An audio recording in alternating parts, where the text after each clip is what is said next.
I'm really contemplating on whether I should allow the situation to take me out of my character. I allowed someone that I truly cared about to blind me with manipulation tactics. If they called me at any time, I would have dropped everything I was doing to go. And you know what? The devil is using he's taking the opportunity to push on my nerve, to push on my anger, to push on my sadness, and be like, you know, you could easily get over this if you just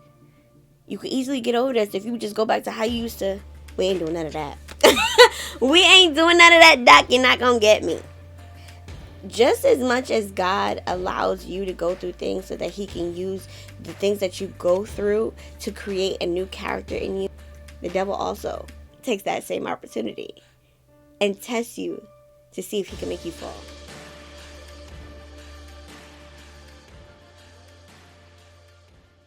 Hey y'all, it's your little big sis CJ Renee. We're back with another episode of The Thriving House. Y'all, God has been so good. He's been so merciful. He's been so gracious towards us. God has been covering and wrapping us in his favor. If y'all don't feel it, I don't know what to tell you. Because honestly, God has been doing some amazing things in my life, and I just want to share it. So first of all, let's pick up where we left off from last episode, because I do have a lot of good news to tell y'all. So one, yes, like I said, I got the car back. I got the insurance on the vehicle. The car is doing wonderful. I also had to pay my car note. Y'all, I told y'all my car note is about $800 a month. And so, yes, I got the car note paid. And then I told y'all I was supposed to be going to court June 24th. And y'all, okay, so I got into my car, I want to say a couple of days ago, maybe like Wednesday, and I had like a stack of mail, and I hate mail so much, y'all, like with a passion. And so I just grabbed all the mail and I put it in my car. Like I didn't even look at it.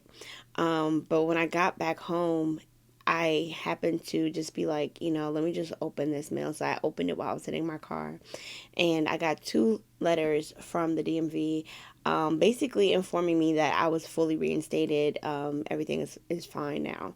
And then I got a piece of mail from the court, the municipal court, that I was supposed to be, going in for court date.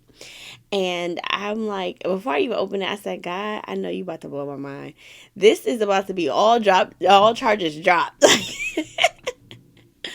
So I opened it, and sure enough, it was not all charges dropped, but they dropped the charges to an amendment, which basically means they gave me a plea deal.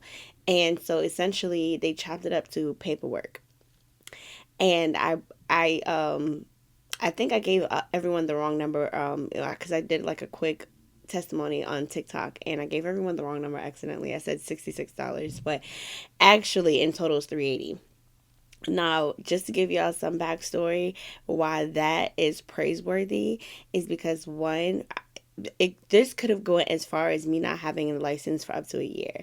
Secondly, the court fees and everything would have rounded up to about anywhere between 1,200 or more, because one ticket in the state of New Jersey for this type of incident is upwards of 300 for one ticket and upwards of 500 for the other ticket, and that would have been all together. Okay, and that's not including court fees. So the Lord really did his number. He did a big one for me.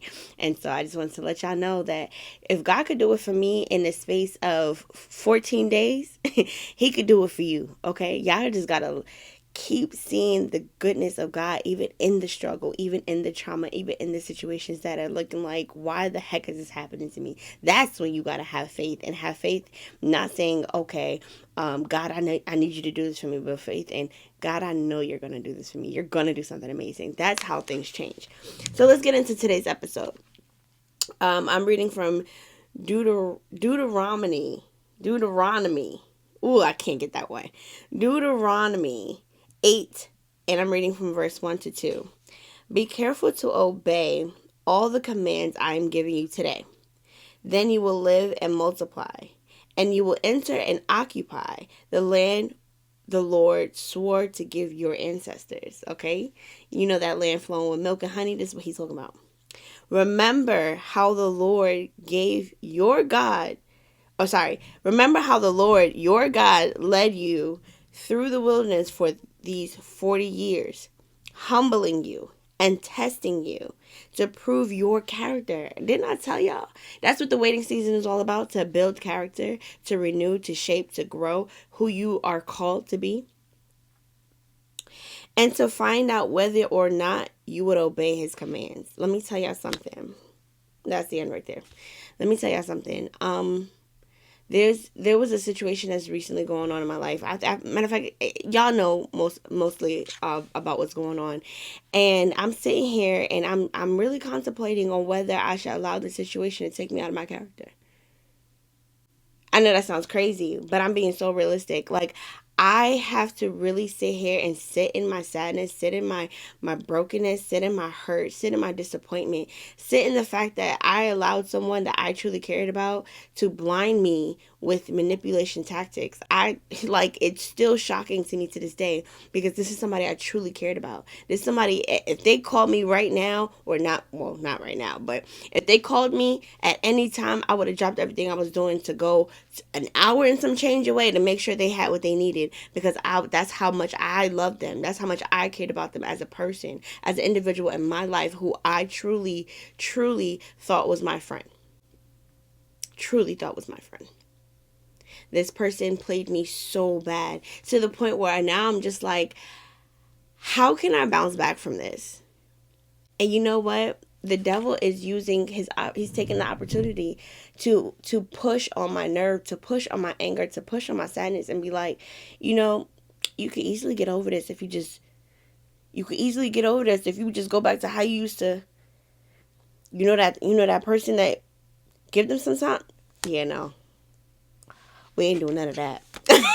We ain't doing none of that, Doc. You're not gonna get me. You're not gonna get me. But the devil is really trying. He's doing his big one. But here's what I'm realizing. Just as much as God allows you to go through things so that he can use the things that you go through to create a new character in you, to create who he's called you to be, to create opportunity for you to show that you can obey his commands, the devil also takes that same opportunity and tests you to see if he can make you fall. Y'all gotta be aware, even in the waiting season, the devil is watching. He's waiting for you. The devil literally walks around seeing who he could devour.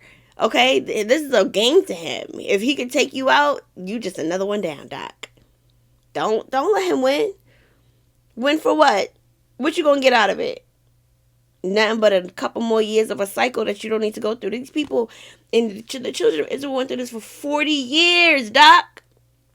Because they kept going through the same cycle over and over and over and over and over and over. Y'all don't believe me? Open your word. It's in the word. They just kept going through the same cycles over and over each generation for 40 years. Don't let that happen to you. Don't be the one to not see what is going on. Learn while you're in your waiting season. And don't forget the lessons that you learned. See, for me, I learned not to be too quick to create relationship. I learned that a year is not a long enough time to say that someone's my best friend. I learned that the more they're trying to get close to you, pump the brakes. And not to say that you don't allow them to get close to you. Not to say that you keep these walls up that keeps them out. Keep everybody out. No, I'm not saying that. What I'm saying is be mindful that people like to use their tools to manipulate your heart. Especially if you got a good heart. Especially if you loving and kind like me, hon. They're going to use you for everything you got. They're like, oh, she's a loving person? Oh, she going to support me in whatever I do? Oh, she gonna make sure she could get things done for me? Oh, yeah. Yeah, that's a mark. That's how they gonna treat you. And then when they get everything they got out of you, and they realize, look, not only can I not support her the way she supported me, not only can I not be there for them the way they was there for me, not only do I not have the capacity to love them the way they love me, they feel now guilty, or they don't care. And they move on, with and without you. Okay?